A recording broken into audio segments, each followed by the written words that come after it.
All right, let's get to this. Cities across the U.S. are ramping up security as former Hamas leaders have called for a day of jihad.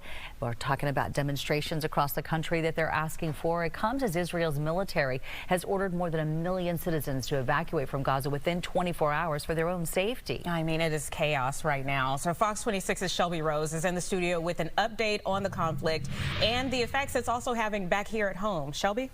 Well, that evacuation order is a move the United Nations considers impossible without a, quote, devastating humanitarian consequences. And back in our area, the Israeli Consul General says this war should be something that brings people together, not tears them apart.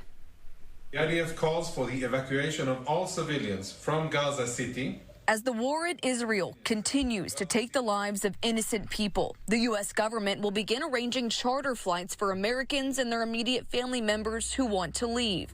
According to the White House, at least 27 Americans have died. 14 remain unaccounted for. This evacuation is for your own safety.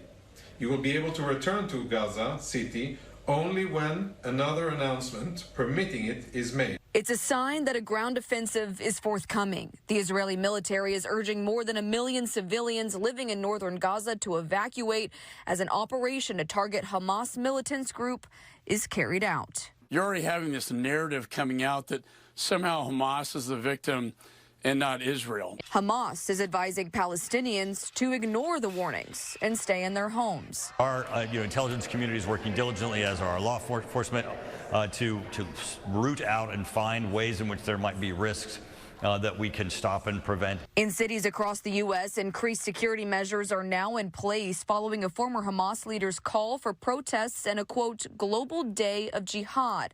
The FBI and law enforcement agencies are warning Americans to be vigilant. And here at home, the Consul General says their priority is to keep citizens safe by securing their borders. But with the amount of fear and horrific images that have been spreading through social media through these terrorist organizations, authorities are urging supporters to stand up and speak out.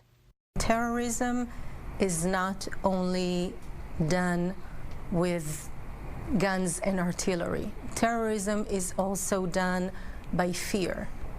This is terror as well, by frightening people to take a stand and to speak up. For anyone in the Houston area who may be concerned about safety in the city, the Houston Police Department says it is monitoring the situation, but that there are no specific or credible threats to the area. Reporting in studio, Shelby Rose, Fox 26 News.